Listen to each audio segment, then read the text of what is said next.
స్వచ్ఛత అంటే నందిని. నందిని పాలు మరియు పెరుగు. నమస్తే రమ్మగారు. నమస్తే జయ. రమ్మగారు ఏదైనా మంచి కథ చెప్తారా? పూర్వం అట జయపురం అనే రాజ్యానికి ఓ రాజుగారు ఉండేవారు. ఆయనకి ఒక జయంతుడని ఒక కుమారుడు ఉండేవాడు. అబ్బాయి కొంచెం డౌన్ టు ఎర్త్ రాజకుమారుడు. అతనికి జయపాలుడని ఒక చెలికాడు ఉండేవాడు. చిన్నప్పటి నుంచి సహాధ్యాయి. ఇద్దరు కలిసి తిరిగేవాళ్ళు. ఈ తిరిగేటప్పుడు ఇద్దరుట సామాన్యమైన బట్టలు, ఒకే రకం బట్టలు వేసుకుని తిరిగేవాళ్ళు. జయపాలుడు ఏం బట్టలు వేసుకొస్తే జయంతుడు కూడా అవే బట్టలు వేసుకునేవాడు. సింపుల్ డ్రెస్సులు. రాజకుమారులు ఇక్కడి నుంచి ఇక్కడికి ఏవో బంగారాలు, చెవులకి ఇంత మకర కుండలాలు ఆ వ్యవహారం ఉండకుండా ఊళ్ళలో కుర్రాళ్ళు ఏం వేసుకుంటారు, అట్లనే ఉండేవాడు. మామూలు టపోరీ టైప్ బట్టలు ఏవో వేసుకుని అది తిరుగుతూ ఉండేవాళ్ళు. అసలు రాజకుమారుడు ఎవరో, పిల్కాడెవరో, సైనికుడు ఎవరో తెలిసేది కాదు. సేవకుడు ఎవరో, సేవకుడు అయినా సేవకుడుగా చూసేవాడు కాదు, ఫ్రెండ్స్గా ఉండేవాడు. అయితే ఒకనాడు వీళ్ళిద్దరూ ఎక్కడికో వేటకెళ్ళారు. వేటకెళ్ళి బాగా అలసిపోయారు. మంచినీళ్ళు దొరకల. సైన్యం అంతా వాళ్ళ దారిని వాళ్ళు పోయారు. వీళ్ళిద్దరూ ఏదో ఊర్లో నుంచి వస్తాం మేము, మీరు వెళ్ళిపోండి అని గుంపంతా పంపించేశారు. వీళ్ళిద్దరూ వెళ్తూ ఉంటే దూరంగా ఒక బావి కనపడిందట. జయంతుడు అన్నట్టు నూరు అడ్చుకుపోతుంది, మంచినీళ్ళు తాగుతాం అంటే జయపాలుడు గుర్రం దిగలేదు. కానీ జయంతుడు ఏం చేసేట, గుర్రం ఆపి పరిగెత్తుకుంటూ గబగబా వెళ్ళేట. దాహంగా ఉంది. బావి దగ్గరికి వెళ్ళేసరికి ఎవరో ఒక అమ్మాయి, కొంతమంది ఆడపిల్లలు బావిలోంచి నీళ్లు తోడుతున్నారు. తోడుతుంటే కాసిన మంచినీళ్ళు ఇస్తారా అని అడిగాడు. ఒక అమ్మాయి ఓ దొన్నెతోటి నీళ్ళు ఇచ్చింది. ఇచ్చేసరికి ఒక పిల్ల చటుకున ఆ దొన్నె లాక్కుని విసిరి పడేసేసింది. ఆ దొన్నె మళ్ళీ అమ్మాయి చేతికి ఇచ్చింది. ఇది రాజకుమారుడు ఆశ్చర్యపడి ఏమిటి అమ్మాయి ఇలా చేస్తుందని 4-5 సార్లు ఆ బొక్కెన్లో నుంచి అమ్మాయి దొన్నెతో నీళ్లు తీయటం, ఈ రెండో అమ్మాయి పారబోసేయటం. 5 సార్లు 6 సార్లు అయ్యాక చివరికి ఊరుకుంది. ఆ దొన్నెతో ఇచ్చిన నీళ్ళు తాగేశాడు గడగడ. తర్వాత ఇంకా కొన్ని నీళ్లు తీసుకుని మొహం కడుక్కున్నాడు. మరి కాసిన నీళ్ళు తాగాడు. ఆ అమ్మాయిని, ఆ నీళ్లు తోసేసిన అమ్మాయిని అడిగాడు, ఏమిటి నేను కొత్తవాడినేనా, నా చేతిలో నుంచి నీళ్ళు లాక్కుని పారబోసారు, ఎందుకు పారబోసావు అని అడిగాడు. అడగటానికి ముందు సత్తా కూడా లేదు, నాలుక ఎండిపోయింది. ఆ అమ్మాయి ఏమంది, కొత్త వాళ్ళతో అట్లా పరిహాసాలు ఆడం, నీళ్లు బావిలో కదా, సాయంకాలం అయింది, చల్లగా ఉన్నాయి, నువ్వేమో చాలా దూరం నుంచి గుర్రం మీద వచ్చి వేడెక్కొచ్చావు, అంత వేడి మీద ఇంత చన్నీళ్ళు పోస్తే నీకు వడగొడుతుందని కాస్త గ్యాప్ ఇచ్చా, ఈ లోపల నువ్వు స్థిమితపడ్డావు, నువ్వు ఈ దగ్గరే ఉండేసరికి చల్లబడిపోయావు, 4 సార్లు నీళ్లు నీ పక్క నుంచి బయటికి విసరబడేసరికి నీ ఒంట్లో ఉన్న వేడి సగం దిగిపోయింది, అందుకని చేశాను అని. ఆ అమ్మాయి ఆలోచన విధానానికి ఆశ్చర్య వేసింది జయంతుడికి. ఎంత తెలివిగా ఉంది. నీ పేరేమిటి అన్నాడు. ఆ అమ్మాయి పేరు మాధవి. ఏం చేస్తారు మీరంటే, మా నాన్నకి గొర్రెలు ఉన్నాయి, గొర్రెల పెంపకం చేస్తాం, ఈ బావికి అవతల వైపు ఉన్న ఊరే మాది అని చెప్పి, ఆ కనపడుతున్న ఇళ్ళే మావి అని. సరే, ఇంటికి వెళ్తే ఆ పిల్లే పదే పదే గుర్తొచ్చింది. ఇంత తెలివి, ఇంత చక్కగా ఉంది, మనిషి బలంగా ఆరోగ్యంగా ఉంది, బాగా పనిమంతురాలైన అమ్మాయి. ఈ నీళ్లు పారబోసేటప్పుడు ఆ బిందె అమ్మాయి నడుము మీదే ఉంది, బిందె మోస్తూ కూడా ఈ పని చేయగలిగింది. సరే, జయపాలుడికి చెప్పాడు, ఆ పిల్ల చాలా నచ్చింది, ఆ పిల్లని పెళ్లి చేసుకుంటాను అంటే జయపాలుడు అన్నాడు, గొర్రెలు కాసే అమ్మాయిని పెళ్లి చేసుకోవడానికి మీ అమ్మ నాన్న ఒప్పుకుంటారో ఒప్పుకోరో నోయ్ అంటే, కాదు కనుక్కుందాం అన్నాడు. తండ్రికి చెప్పాడు, ఫలానా అమ్మాయి చాలా తెలివిగా ఉంది, పిల్ల చాలా బాగుంది, ఇలాంటి రాజ్యాన్ని బరువెత్తటం లాంటి తెలివిగల పనులు బాగా చేయగలుగుతుంది, రేపు నేను రాసయ్యాక ఆ అమ్మాయి సహాయం ఉంటే ఈ రాజ్యాన్ని నేను ఈజీగా హ్యాండిల్ చేస్తానని దాన్ని చెప్పాడు. వాళ్ళ అమ్మ నాన్న వద్దన్నారు 6 నెలలు గడిచినా ఈ అబ్బాయికి ఆ పిల్ల మీద వ్యామోహం పోల, ఆ అమ్మాయే కావాలని ఉంది. సరే, రాజుగారు సరే ఒప్పుకున్నారు. సరే, ఒక అధికారిని ఇచ్చి జయపాలుడిని, నువ్వు వెళ్ళి చూసావు కదా ఆ పిల్లని, ఆ ఊరు తీసుకెళ్ళి ఇదిగో ఈ వస్తువులు ఇచ్చి రాజుగారి అబ్బాయికి వివాహ ప్రతిపాదన చేసిరమ్మని పంపించారు. అధికారిని ఓ పల్లకిని వెంబడి పెట్టుకుని జయపాలుడు ఆ ఊరు, ఆ బావి ఉన్న ఊరు, ఆ వెనకాలన్న ఊరు వెళ్ళి, ఈ మాధవిని చూశాడు కదా అక్కడికి వెళ్ళాడు.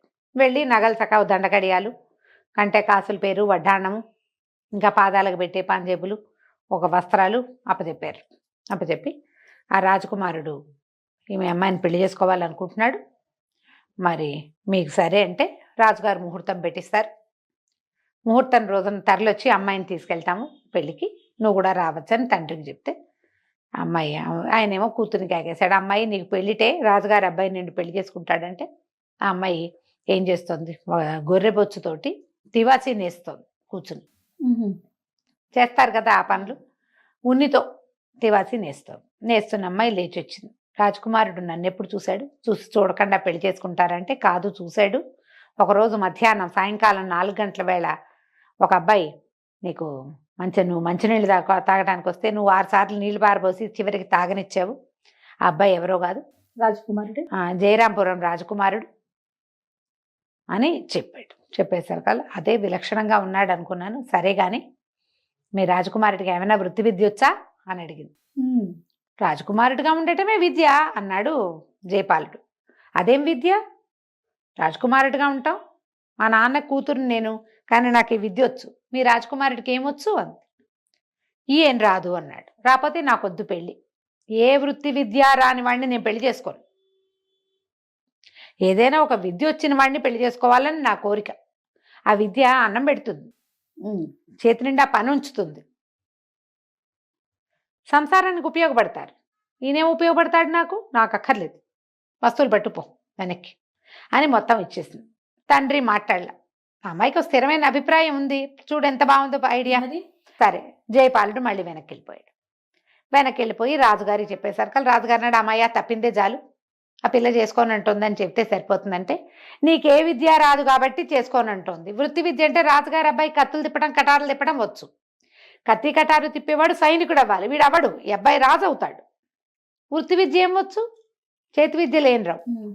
నీకు రాదనే అమ్మాయి వద్దందంటే ఈ రాజుగారి అబ్బాయి కోపం వచ్చింది. నేను ఏదైనా నేర్చుకుని పెళ్లి చేసుకుంటా, నాకు ఆ పిల్లే కావాలి. సరే, 4 రోజులు బాగా డిస్కస్ చేశారు. మనం ఏం బిజినెస్ చేయాలని ఆలోచించినట్టుగా ఏం విద్య నేర్చుకోవాలి అని ఆలోచిస్తే అప్పుడే పట్టుబట్టలు పట్టుకుని ఒక వ్యాపారస్తుడు వచ్చాడు. ఇది చాలా ప్రత్యేకమైన విద్య అండి, ఈ బట్టలు నేయటం అని చూపించాడు. అప్పుడు ఈయన ఏం చేశాడు రాజుగారు, సరేలే ఏవో మామూలు పిచ్చి విద్యలు ఏం నేర్చుకుంటాడు రాజకుమారుడు అని చెప్పి సరిగతోటి వస్త్రం అల్లటం. సరిగ అంటే అదే ప్యూర్ పట్టు, బంగారపు జరీతోటి వస్త్రం నేయటం, అది నేర్పించారు. ఎవరినో 4 మనుషుల్ని పిలిపించి. సరే, ఆ అమ్మాయికి ఒక వస్త్రం నేసి పంపించాడు రాజకుమారుడు. గిఫ్ట్ చేసి, ఇది వేయటానికి వచ్చు నాకు, నువ్వు నన్ను పెళ్లి చేసుకోవచ్చు అని. సరే, ఒక వృత్తి విద్య అయినా వచ్చిందిలే, తానంతట తనే వచ్చాడు, కుర్రాడు బాగున్నాడని మాధవి పెళ్లి కొప్పుకుంది. మాధవిదేవినిచ్చి జయంతుడికి పెళ్లి చేశారు. ఈ పెళ్లి సందడి సమయంలో జయపాలుడు కనపడకుండా పోయాడు. ఈ అబ్బాయి భార్యతో హడావిడిలో ఈ పెళ్లిళ్ళలు తర్వాత చేసే కార్యక్రమాలు వ్యవహారాల్లో మునిగిపోయాడు. జయపాలుడు ఏడంటే రాలేదండి. 10 రోజులు గడిగాక జయపాలుడు ఏడంటే కనపట్టలేదండి అన్నారు. జయపాలుడు కనపడలా. సరే, ఈ లోపల ఏమైంది, రాజుగారు మేము తీర్థయాత్రలకు వెళ్తాం, ఇక నువ్వు పట్టాభిషేకం చేసుకోమన్నారు. పెళ్ళై 1 సంవత్సరం 2 ఏళ్ళు అయింది, జయపాలుడు లేడు. సరే, ఇక అయిపోయింది ఆ కథ. మేము తీర్థయాత్రలకు వెళ్ళిపోతాము, నేను ఒక 5 ఏళ్ల పాటో 4 ఏళ్ల పాటో తిరగదలుచుకున్నాను, రాజ్యం హ్యాండ్ ఓవర్ చేసుకోమని కొడుక్కి పట్టాభిషేకం చేశారు. జయంతుడు రాజు అయ్యాడు. మాధవిదేవి ఆటోమేటిక్గా రాణి. రాజుగా 2 ఏళ్ళు గడిచాక ఒకనాటి రాత్రి వీళ్ళు భోజనాలు చేస్తుంటే ఈ చేలికత్తెలు ఊళ్ళో సాధక బాధకాలు ఏవో చెప్తున్నారు. ఈ అమ్మాయి అంతా విని, ఏమండి ఇవన్నీ ప్రాబ్లమ్స్ మీకు తెలుసా అంటే ఇతను ఏమన్నాడు, ఇది వరకు తెలిసేవి, జయపాలుడు నేను చిన్నప్పటి నుంచి రోడ్ల మీద పడి తిరిగేవాళ్ళం, ఏ ఊర్లో ఏమున్నాయి ఏ ఊళ్ళో ఏం జరుగుతుందో తెలుసుకునే వాళ్ళము, అలాగే కదా మీ ఊళ్ళో బాగుంది, బావి దగ్గర మాధ ఉందని తెలుసుకున్నాను, కానీ ఇప్పుడు వెళ్ళకపోవటం వల్ల నేనేం తెలుసుకోలేకపోతున్నా, రాజునయ్యాక నా వల్ల కాదు, నాకు ఎవరైనా చెప్పాలి అనేసరికల్లా ఈ అమ్మాయి ఏమంది, ఇట్లా కాదు, మంది అంత పెద్దది కాదు చిన్నది కాదు రాజ్యం, మీరు కొన్నాళ్ళు దేశాటం చేసి రండి, 4 తెలుసుకోండి ఏ ఊళ్ళల్లో ఏ సమస్యలు ఉన్నాయి, ఎక్కడ నీళ్లు లేవు, ఎక్కడ నీళ్లు ఉన్నాయి, ఎవరికి చెరువులు పూడిపోయినాయి, ఎవరి ఊళ్ళల్లో మంచినీళ్ళు రావట్లేదు, ఎక్కడ కులాల మధ్య కొట్లాటలు ఉన్నాయి, ఎక్కడ ఏ వృత్తులు ఉన్నాయి తెలుసుకోవాలి, తెలుసుకుని రాజ్యపాలన చేస్తే బాగుంటుందండి అనేసరికి తను అన్నాడు జయంతుడు, నేను వెళ్తే ఈ రాజ్యం ఎట్లా అంటే నేను హ్యాండిల్ చేస్తా, మీరు వెళ్ళిరండి నేను చూస్తా కదా అనేసరికి సరేనని ఒప్పుకున్నాడు. మాధవీదేవి రాజ్యం చూసేటట్టు, జయంతుడు దేశాటం చేసేటట్టు. సరే, ఇతను దేశాటానికి వెళ్ళాడు.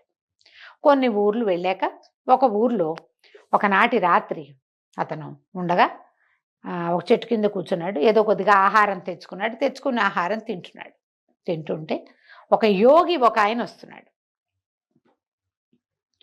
జనాలంతా గబగబా దుప్పట్లు పరిచారు నేల మీద ఆయన నడవడానికి. వాటి మీద నడిచొస్తున్నాడు. మరి ఓ రచ్చబండ మీద పెద్ద తివాచి వేసి కూర్చోబెట్టారు. ఎవరు ఏమిటి అని అంటే ఈయన శక్తి యోగి, ఈయన మామూలు వాడు కాదు. ఈయన నేల మీద నడవడు, క్రిమికీటకాలు అవి చనిపోతాయని, చాలా పవర్ఫుల్. ఎవరికైనా పని చూపిస్తాడు ఈయన. ఈ శిష్యులందరూ కూడా చాలా గొప్పవాళ్ళు. ఈయన ఒక పూజారి అని చెప్పారు.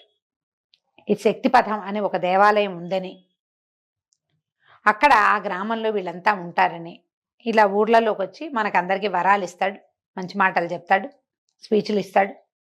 మోటివేషనల్ స్పీకర్ అనమాట ఆయన. ఇక్కడ పని పాట లేకుండా ఉన్న వాళ్ళని తనతో తీసుకెళ్లి పనులు కూడా ఇస్తాడు, పని పాట చూపిస్తాడు ఆయన.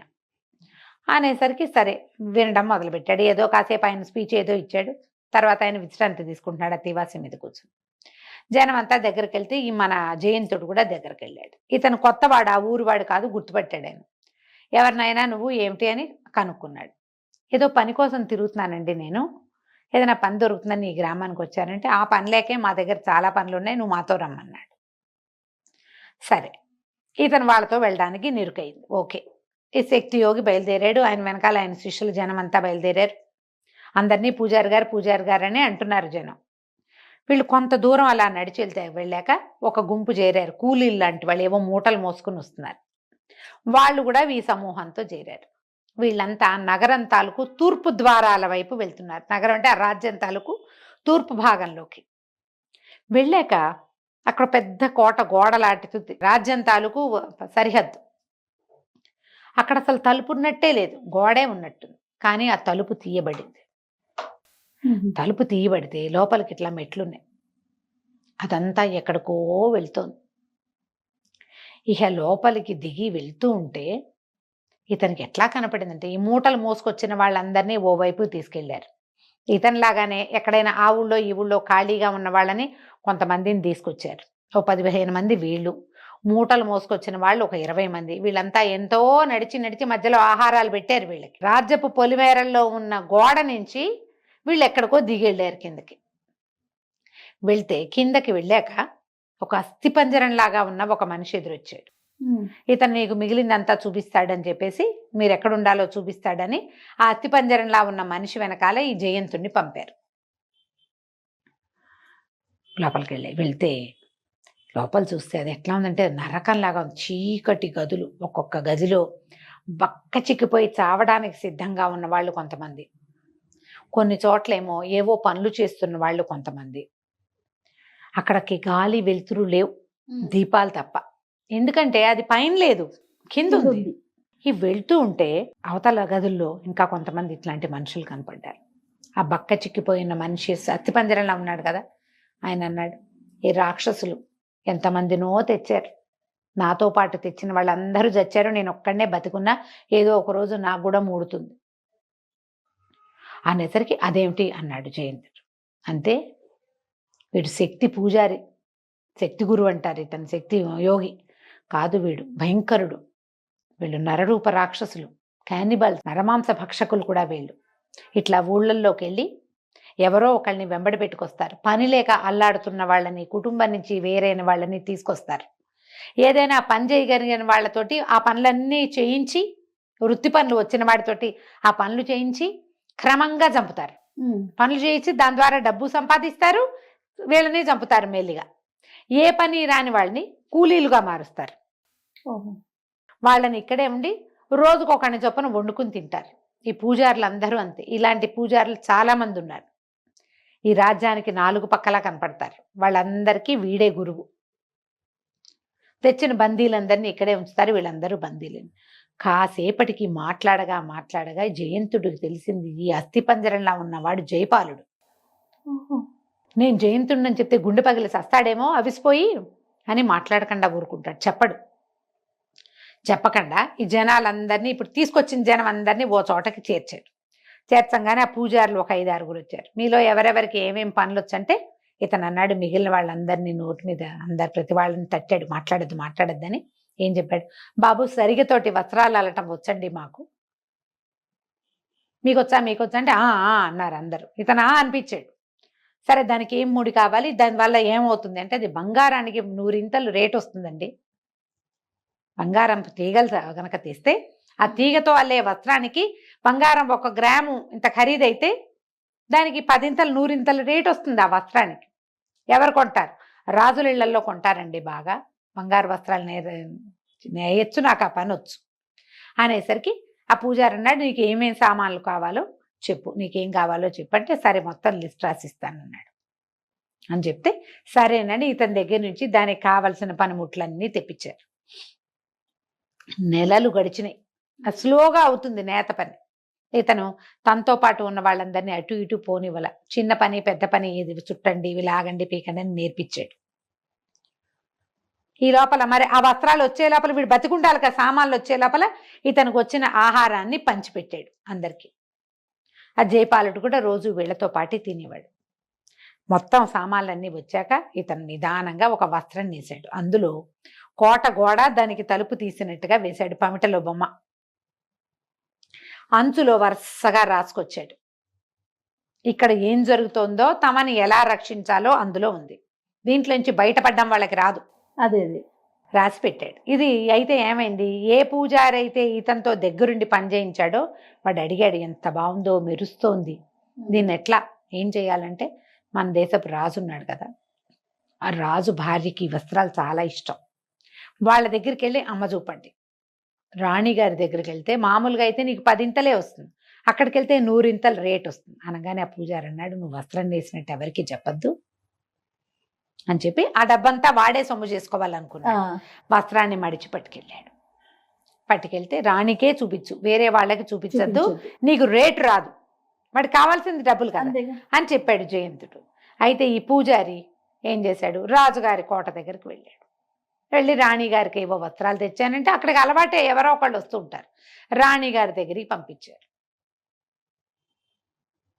పంపించేసరికల్లా తరిగ వస్త్రాన్ని ఆవిడ చేతిలో పెట్టాడు. ఆవిడేమో మడతలు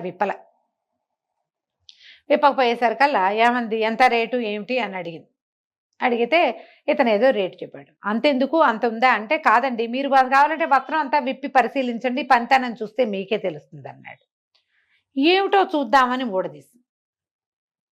ఊడదీస్తే ఏముంది, దాన్ని ఓ పక్కకి తిప్పితే జరి వెళ్ళింది, రెండో పక్కకి తిప్పితే అక్షరాలు కనపడుతుంది. ఏమిటో కనపడుతున్నాయి చూద్దామని చూస్తే ఆ పమిటంచులో ఇంతకీ ఈ నేసేటప్పుడు అతను కూడా చూడాలి, అప్పుడప్పుడు చూశాడు. ఆ మొత్తాన్ని ఎక్కడ చూస్తారు, వాడిని ఎదురుగుండా కూర్చోబెట్టి చూడకుండా ఈవిడేం చేసింది, లోపల తీసుకొచ్చి దాన్నంతా పర్వాలి కదా. చూసేసరికి దీపం తీసుకురావే అనేసరికి ఒక చెలికత్తె దీపం పట్టుకొస్తే ఇంకేముంది, దీపపు వెలుగులో రాజకుమారుడంతా రాసి పెట్టాడు. నగరానికి, మొత్తం రాజ్యానికి తూర్పు గోడ, అక్కడ ఇలా ప్రత్యేకంగా తడితేనే తలుపు తెరవబడుతుంది. ఆ లోపల మేము బందీలుగా ఉన్నాం, నాతో పాటు చాలా మంది ఉన్నారు, పెద్ద సైన్యంతో రా, ఇక జయపాలుడు కూడా ఇక్కడే ఉన్నాడు అని రాసింది. ఆ కోట గోడ తాలూకు గుర్తు క్లియర్గా ఆ దాని తాలూకు అంచులో పెద్దగా నేసి ఉంది. ఇవిడ వెంటనే ఏం చేసింది, ఉండండి డబ్బులు తెప్పిస్తానని మంత్రి గారిని పిలిపించింది, సర్వసైన్య అధ్యక్షుడిని పిలిచింది. వాళ్ళు రావటం ఏంటి, వీడిని పెడరక్కలు విరిచి కట్టేసి లోపల బారేశారు. వాడు పారిపోయేవాడే. అక్కడ బారేసి ఈ చెప్పిన దారి ప్రకారం అక్కడికి వెళ్ళారు. వెళ్ళేసరికి ఈ తలుపు కోట గోడలాగా ఉంది కదా, ఒక చోట ఎక్కడ తట్టాలో క్లియర్గా ఉంది దాని మీద. అక్కడ కొట్టేసరికల్లా తలుపు తెరుచుకొని లోపలికి వెళ్తే ఏముంది, లోపల అందరూ ఇవే, కొన్ని చోట్ల మానవ కంకాళాలు, అస్థిపంజరాలు. ఈ శక్తి యోగి పేరుతోటి ఉన్నవాడు ఈ రాజ్యానికి 4 పక్కల నుంచి మనుషులను తెచ్చి వాళ్ళకు ఒక కల్ట్ అక్కడ తయారవుతుంది అనమాట. కొంతకాలానికి వాళ్ళు పెరుగుతారు, రాజ్యం మీద మూకొమ్మడిగా కల్ట్లు ఇలాగేగా తయారవుతాయి. వాళ్ళందరినీ రెక్కలు విడిచి పట్టేశారు.